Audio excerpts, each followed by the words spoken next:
So today on the Smaller Supercharged podcast, I have the absolute pleasure, and I'm so excited about this one, of being joined by Victoria Knowles-Lacks. Now, if you have anything to do with ladies shooting, and actually now, latterly, more kind of motivation, mindset, and all sorts of other things, you will know about her. As I'm talking to her now, she's just launched her book, Make It Happen, and you'll hear the podcast not very long after we've recorded this, so it's still very, very new. Best-selling book, actually, which we'll get into as well. But Victoria, tell us all about you and how you came to where you are now. Well, firstly, thanks for the super lovely introduction. That's so nice of you to say. So it's been a massive journey. So I started the Shotgun Chelsea Bun Club in September 2011. So I was big into shooting. I learned to shoot with a load of very white, very middle-aged, very ABC1 men who were very, very lovely, but there were just no girls to shoot with, and I just thought, we're missing a trick. It's hard to get into shooting. So I set up the Chelsea Bun Club, just because I wanted more girlfriends to shoot with. Fast forward to present day, we've won 10 awards. We've people say we've changed an industry. We've got 20,000 women into shooting. Like all the really amazing things that you just never really expect to happen when you first start out in a little hobby business. It's not just about the shooting, is it, the Shotgun Chelsea Bun Club? So it's not all about the shooting. It's really about community. It's about building confidence. It's about camaraderie, and it's about having like a really awesome support network around you.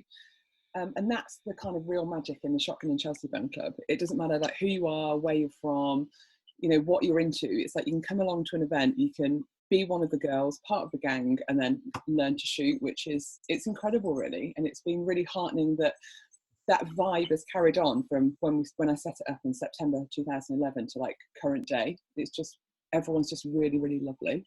And how does it work now? Because obviously you're based quite near me in the Midlands, in Worcestershire. Actually, you might be Shropshire, but that neck of the woods. But the Shotgun and Chelsea Bun Club have shoots all over the country, don't they? Yeah, that's it. We work with around 40 shooting grounds all over the UK. I've got a team of 6 incredible, just downright awesome women who run the events for me. So they have their own little regional patches. So if anyone was interested in coming to an event, they'd literally just go on our website, find their local shoot, book in, and then we'd send you an email and see you there. And it's very much about just trying shooting with no pressure. So it's a very supportive environment. We use lovely shooting grounds, and we're just there just to have a lot of fun, really.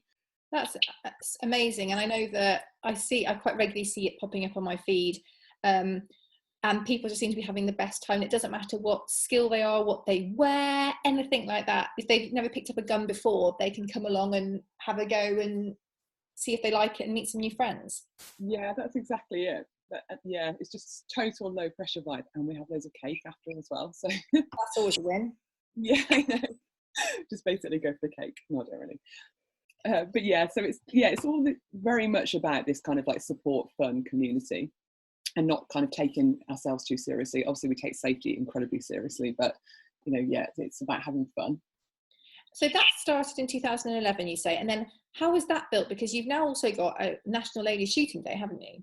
We have, yeah. So it just kind of grew and grew with a lot of an awful lot of hard work. It grew and evolved, and then we brought out a membership, I think in 2013, and then in 2015, I'd had a few glasses of fizz one New Year's Eve, and I thought, I'm going to go much harder this year. So I set myself a lot of goals every year. Well, big goals every year. So I'd had a couple of glasses of champagne, and I just thought, right, this year I'm just going to go and do something bigger and better. And then I just thought, right, I'm going to do a national day for women shooters and just make as much noise as possible. And I did, and we've just had our 5th one. And yeah, it's just absolutely massive. It's the biggest kind of entry point into shooting, I think, of anything in our industry. It's absolutely incredible. And I say the support of that from brands, as well as from the people that absolutely love to attend, and you have all sorts of fun things built into it too.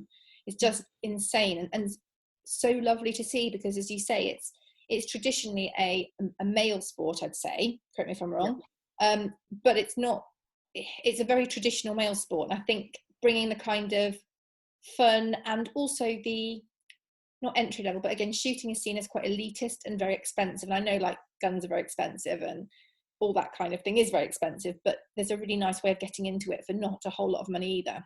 Yeah, that's exactly it. And just touching on what you said on brands, we've been so lucky to have been supported by some of the absolute like best brands in the industry who kind of like really get like how awesome the whole women shooting thing is. But yeah, it's like a big celebration, and it's making as much noise as possible online, offline as well, and it's such a massive team effort. Like all our members host events for us, and our amazing sponsors give us awesome prizes, and yeah, and it's and the shooting grounds obviously we work with as well. They give us a special rate, so we can offer it like much cheaper than it would cost you to just go for a shooting lesson, which is brilliant. Yeah, it's really good, isn't it? It's amazing, isn't it, what you can achieve like when people just pull together and like support and like a shared vision. Oh, Yeah. definitely. So how does that evolve? Because you were clearly, when, I mean, I'm not quite sure how many years ago, but that is a massive job. Having shoots all over the country is a really big job. And how did that impact on what you did for work, how your work life looked, how your life looked? How was that? So it can't, being really honest, it kind of, Absolutely. yeah, it nearly killed me, to be honest. It's organising 32 shoots all around the country, which was the first one we ever did, and then not knowing if I'd made like a massive mistake, because it was such a big risk, because there was just nothing out there like it at the time, and I'd only been going a few years, and my dad was really ill as well, and like having to rely on so many people, so like all the grounds, all the hosts, and everyone that was a part of it, it was just like so much stress. Yeah. And I'd wake up frequently at like 4 o'clock in the morning and think like, oh my God, I've forgotten to do something, or like, oh my God, I've not heard back from this woman, and you know, it's like pivotal, and you know, like all the stress. And back then I just wasn't good at handling stress. I had so much on my plate. It was absolutely insane, really. And I'd quite often work like 14-hour days, and I was just never present with my family, and I just wasn't my best self or anywhere near. And yeah, I was doing my best, and I was doing what I thought was right at the time, but yeah, it was so stressful, and I was trying to do everything myself as well, which is just, you know, I know now that it's not cool and it's not overly productive either. No, and I think as well, I think you've touched on there is that obviously your father was really, really poorly at the time. That's something that you've been very open about. I thought it was lovely, obviously very, very sad, because I know he sadly passed away, but the support of your Shotgun and Chelsea Bun Clubbers around all of that, from somebody looking from the outside in, was just so touching. And I would imagine it would have been a huge support for you too. Oh, massively. Yeah. So he died in October 2017 after like a 5-year kind of battle with cancer. And yeah, you're exactly right. So my dad was like such a larger than life, incredible man. And we were so open about his illness mainly on like Facebook and Twitter, and we'd like share little updates of like when he got like diagnosed and, you know, treatment. And we did a crowdfunding thing actually, and loads of our members all chipped in like 20 quid each and enabled us to go to Bavaria for this like obscure cancer treatment, which was so touching. Well, it must have been a real support, obviously a horrific time for your family and for yourself, but it kind of shows the value of community, in that it's not just something that people go to and they shoot and then they move on with their lives. It's much bigger than that, what you've created with the Shotgun and Chelsea Bun Club. The community is incredible and works in ways that you may not expect. Yeah, absolutely.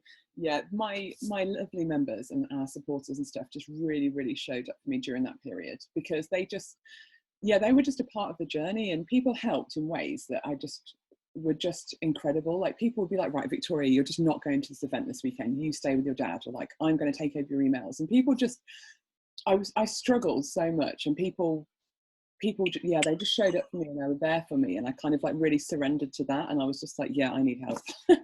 And they were there, and it was just incredible. And even now, you know, like after everything that's happened, and I'm kind of on this journey at the moment, it's like people are just absolutely incredible. They really are. Yeah.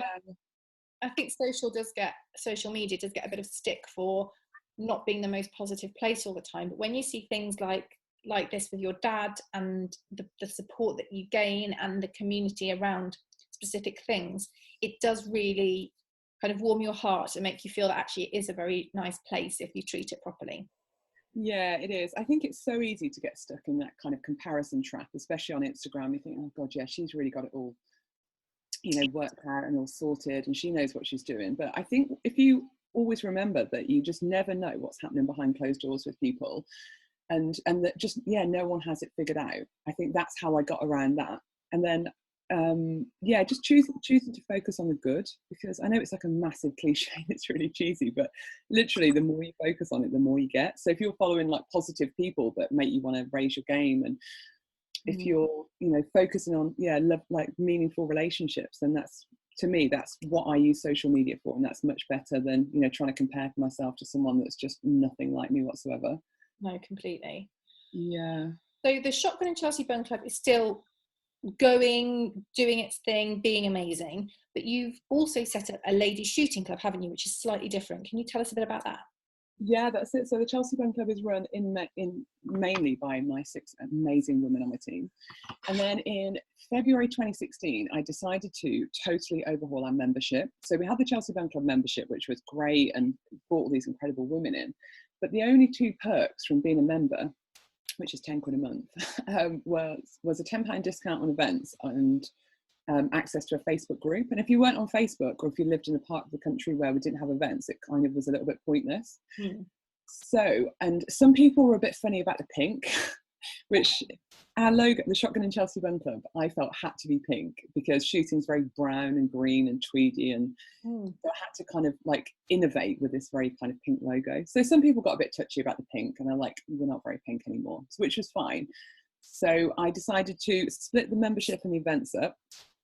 So the Shotgun and Chelsea Bun Club is purely events, and the Ladies Shooting Club is a membership platform, which is content and community based. So we've still got that amazing community, but we have like monthly like training videos and like Facebook Live Q&As and discounts on things. And so it's like a little bit more grown up, and it's a little bit more separate, because actually by doing that, it's like we're able to scale and have like more of an international like offering, really, as opposed to it all just being around the events.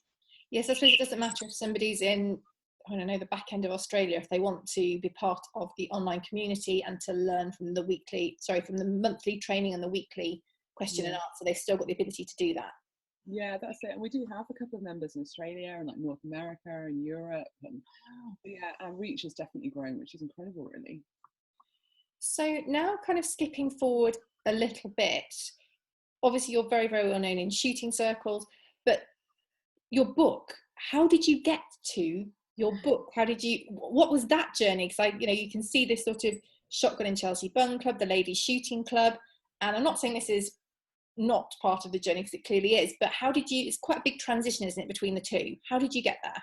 Yeah, it's like a massive transition. I think for a lot of people it's very, very unexpected. So I've been on like a bit of a mindset journey for the past couple of years. So when my dad was ill, I got so much perspective about what was important, what wasn't important. I started to just work a lot less, and I really got into gratitude and having like a little daily gratitude practice. Okay. And then so it was like something that was like bubbling away in the background, and I was really trying to like change my life and go from this like place of burnout and doing everything myself and being stressed to kind of more balance, really. And I was at a conference in Canada last year, and I met these amazing people. And I was chatting to this guy, and he was like, if you could write a book about anything, what would you write it about? And I was like, well, it was a membership site conference. And I was like, well, my membership site's about women shooters and, blah, blah, blah. So it'd kind of be around that. And he was like, well, what would be in the book? And I was like, well, it'd tell, women how to get into shooting and, everything they need to know. And he was just like, Victoria, you've got no fire. And he was like, if you could write a book about anything, what would you write about? And I was like, well, I'd write it about my journey and like everything I've learned from mindset and, how I've like rationalized my business. And he was like, oh my God, you were just so animated then. And he was like, you need to write that book. Wow. And I've never really considered writing a book. And I just thought, and then I had like all the doubts, and I was like, oh my God, does anyone even care? And like, why am I even doing this? And where's it going to lead? And, all the things. So literally just could not sleep that night. And I was like, sod it, I'm going to write the book. So wow. I got a red eye flight back from Toronto to Manchester, and literally stayed awake the whole flight, just writing all these ideas down and planning out chapters. And then I just thought, yeah, this is what I'm meant to do. And it felt such an incredible next step. So last year I just started writing it, and it was kind of around my dad was such a massive part of my life, and he's such a part of like my story and everything I've done. So a lot of it was around that, and actually it's been such incredible therapy for me. And last year I had a bit more loss as well. So my dad died the end of September 2017, and then my grandma died in the spring last year, and then one of my really good friends died, and then I had like a miscarriage. It was just like I suppose those kind of things either make you or break you, don't they? I mean, that's an awful lot to deal with. Yeah, totally. And there were a few other things as well which weren't ideal, but and exactly like you say, they could make or break you. And there's one thing I don't feel like I am, and that's a victim. And I just thought, actually, everything happens for you. This is what I believe, and I know that people don't. Some people, might not vibe with them, but everything happened for me, not to me. So it's like I've had this incredible like loss, really, and with it comes all this amazing perspective and positivity, and it's kind of, the grief really pushed me to my limits, especially losing my dad and everything I learned with him, and it's like, yeah, I could either succumb to like woe is me, like, or actually I could use it as like massive positive change and really work on what's important to me. So yeah, it's been a gift in like a really kind of roundabout weird way. Obviously, do anything to have those people back and be a mum as well, but yeah, it's all, I feel like it's already playing out how it's meant to. And when I realized that, it's like, yeah, God, this is powerful. It's an interesting point, actually. I know it's slightly different, but I don't know if you follow Jenna Kutcher online. Oh yeah, I love her.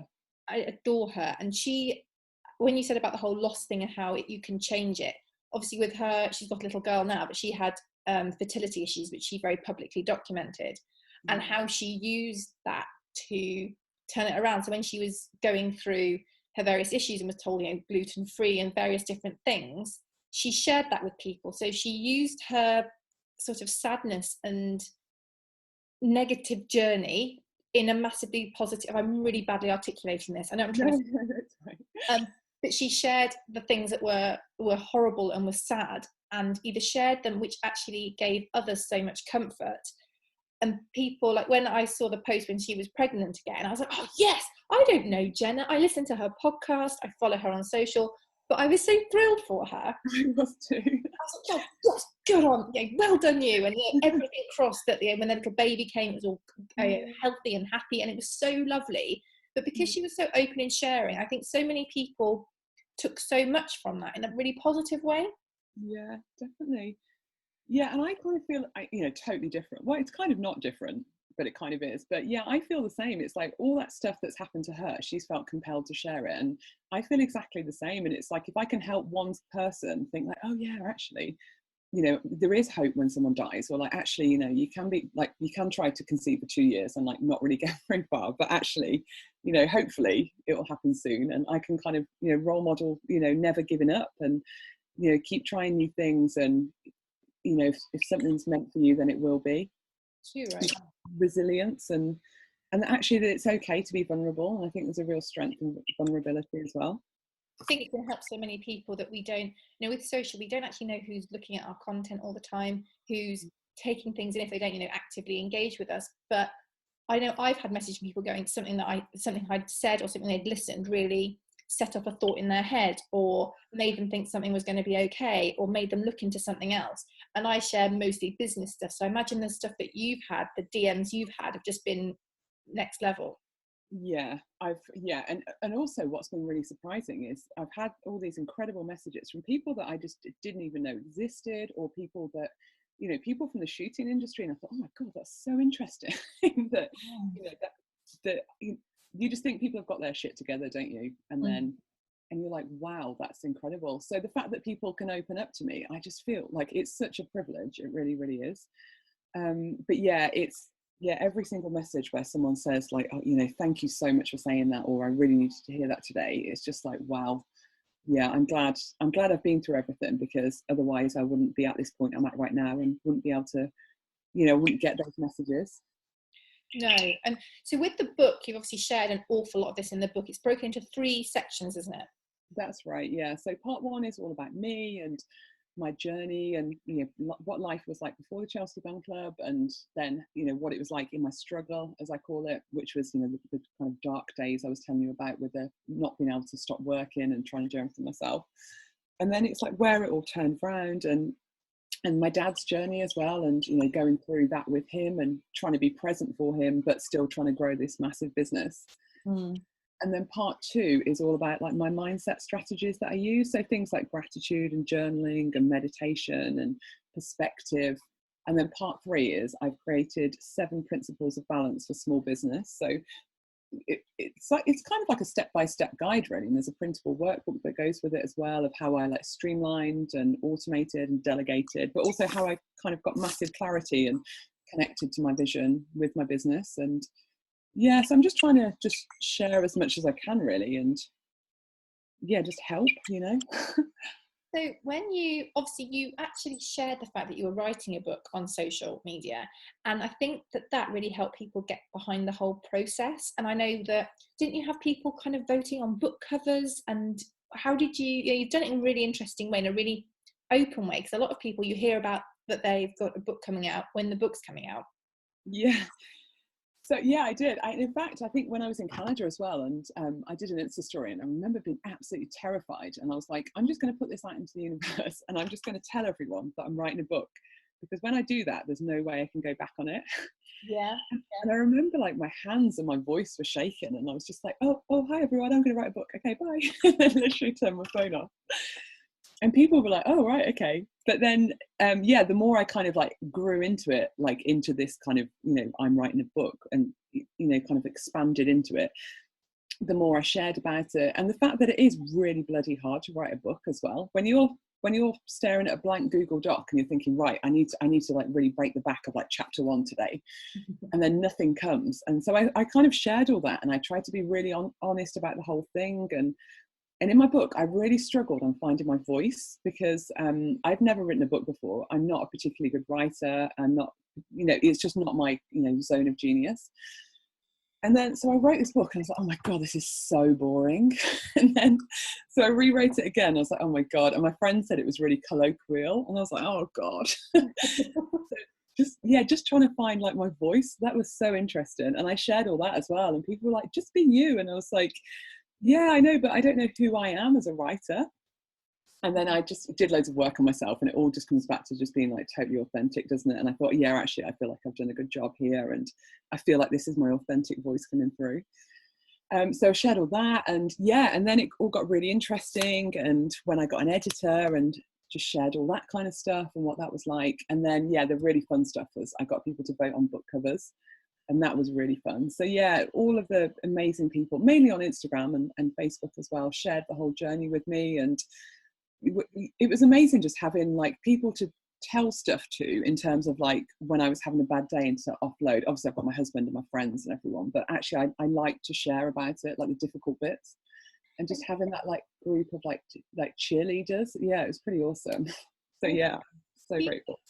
But when you kind of came to actually like launch the book, did you still have the nerves about, oh God, they're going to hate it, oh no, it's going to be awful, no one's going to buy it? Or because people have been so much part of the process, did you know it was going to do well? Because it's a bestseller now, isn't it? Yeah, it was it was so interesting, in that I was kind of a little bit, so I had a couple of problems with like editors and formatters and proofreaders, and it was meant to be finished. Well, I finished the manuscript that went to the editor on the 9th of January this year, and it's literally just come out. So there were so many holdups which would be beyond my control. So I was kind of a little bit disconnected from it come like April, May this year. I was like, I just want it out there now. I'm just done with it. Because of like all the struggles. So I sent it to a few friends who proofread it, and I was like, oh my God, this is really great. But I wasn't sure if it was good or not. It's not like a masterpiece by any means. And the fact that I wrote so much of it last year, and I feel like I've changed so much as a person since. And so, and I was just really honest about it. And I was like, look, it's not going to be for everyone. And people, I think people were just so bought into it, which was incredible. And in fact, it got #1 bestseller status a week before I'd even launched it, which was like, just totally blew my mind, because of like my following and my little audience. And just how great they were and how much they kind of vibe. I think it's because how much they vibe with my content I put out on Instagram. Yeah. But, they were like, oh my god, yeah, it's going to be great, and that's such an amazing feeling. But it's kind of a bit vulnerable at the same time, because you're just like, oh my god, what if it's really crap? What if no one likes it?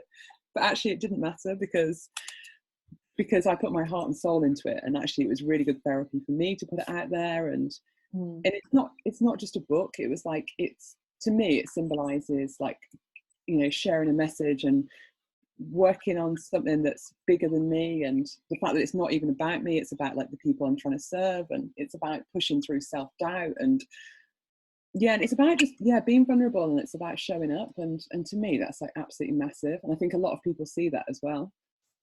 And I've seen so much online, again, Instagram particularly, of people having your book in their stories and talking about the book, and when it was actually launch week, which was last week, I think. That's it, yeah. Obviously, when people listen to this, it'll be a couple of weeks on, but recently, people were, I know obviously you were promoting it and pushing it, but you were not the only one that was promoting and pushing it. I saw so many people doing the same. It was so lovely. It was incredible. Honestly, I cried. I was just like, I love everyone so much. Yeah, it was amazing. And I didn't really have to, like, I was promoting it in my stories, and, I had like my kind of like launch plan and stuff, but people just took it upon themselves to just say the most incredible things and just share all these pictures and recommend it and tag their friends. And it was just so incredible. And the day, I launched it on the 6th of August, which would have been my dad's birthday, which was incredible actually, with all that struggle and all the delays, and the fact that it just happened to be his birthday that I launched it on was incredible. And I think people really bought into that as well. Yes. It's so amazing, honestly. When people show up for you like that, it's just, I don't even know how to like articulate it. It's just so heartening. It's amazing. I feel like I could cry again. I mean, how did it feel? Because on the day of the launch, I was with friends on Facebook, and I kept seeing your updates going, oh my god, we're number whatever, oh no, we're number, oh my god, we're number, oh my god, we're number 1. And how did that feel? Because it just looked incredible. And I know you were on stories as well, weren't you? And I think you did a couple of lives going, oh, we're number this such and such is really good. And then throughout the day, you're like, oh, we've gone up. It was amazing. It was honestly disbelief. So this was the week before the launch. So when you have a book on Amazon, you get access to this thing called Author Central, which is basically like all of your sales reports, and it will tell you your sales ranking. And I thought, I'll just have a little look. And literally, so my book was quietly on Amazon for 3 weeks prior to the launch, and a few friends had bought it through that, and a few friends had bought the Kindle version. And I thought, I'll have a look at the rankings, and I was something like 35,000 out of 3.5 million Kindle books. And I was like, oh my god, that's actually amazing. And I was like, god, that's awesome. So I was out on my little walk. I go on a little walk every day and give this like a little bit of like a motivational insight into something. And I just had a feeling, and I was just like, oh my god, I think today, I think my book's just going to go mad. And if you wanted to download it or buy it off Amazon, that would just be incredible. And then didn't really think anything of it. And a few people were like, yeah, okay, I'll tell my like mum or my friends or colleagues or whatever to like buy a copy. And I was like, okay, amazing, thanks. And I got home from my walk, had a shower, had my breakfast, as I do, and got into my little office. And then I was like, I'd literally shot up to like something like 11,000. I was like, oh my God. Wow. So I thought, right, the energy around it, and like all my social media was blowing up, and like people were emailing me, and I thought, right, we're just going to go for it.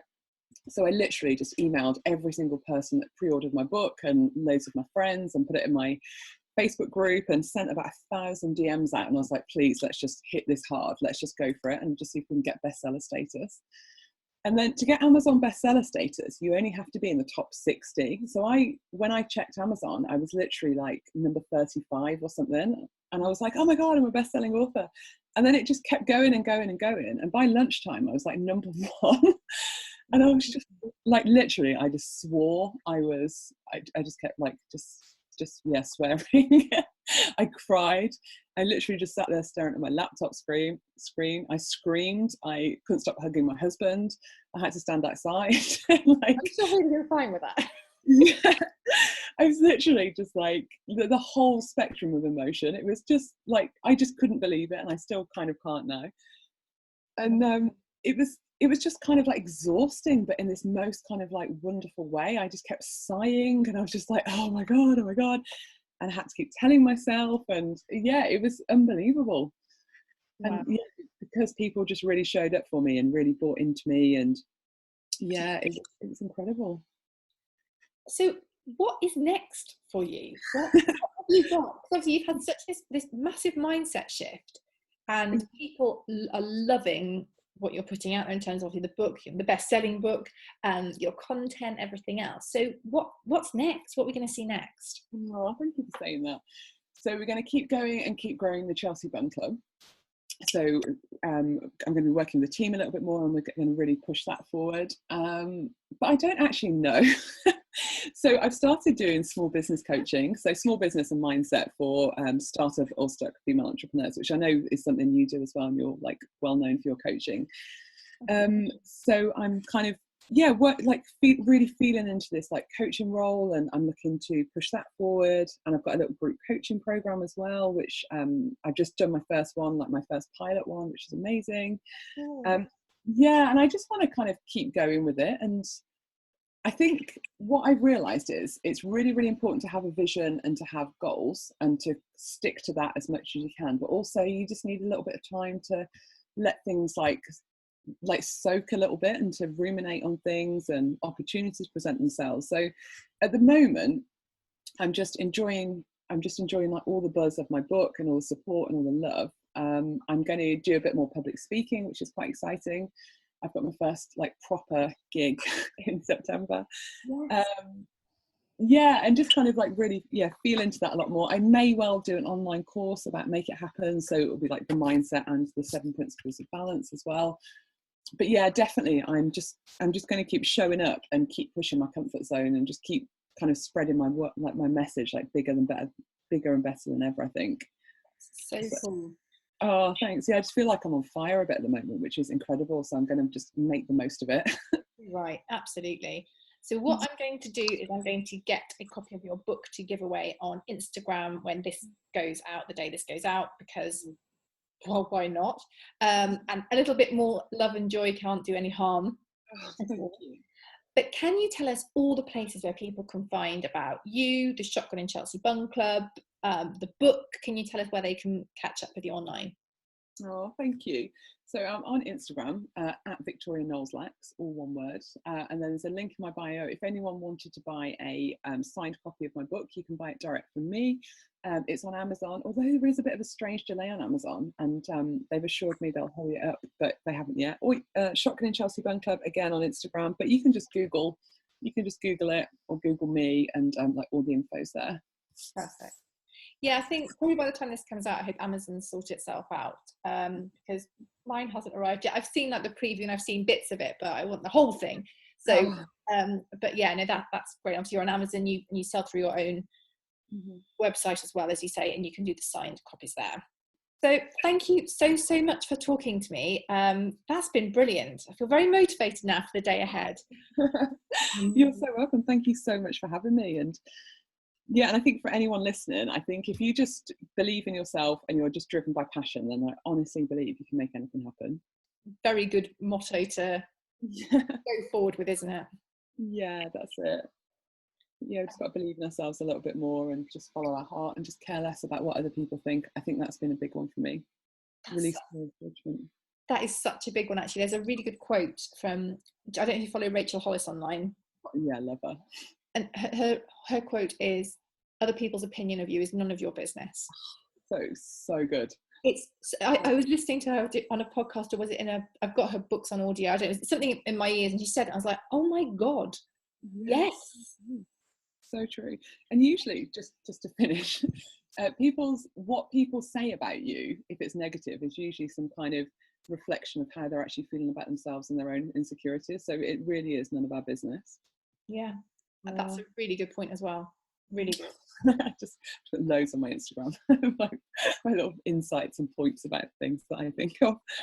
No, and I definitely say, if you're listening to this and you are inspired, I mean, I'm sure you will be, go and follow Victoria on Instagram. Her stories are great, and the post as well just make you think, just, you know, sometimes it's like a deep thought you have, and sometimes it just makes you smile or feel a little bit lighter. Thank you so much for having me. No problem. It's been a very, very good morning in my world having a chat. So Ring me anytime.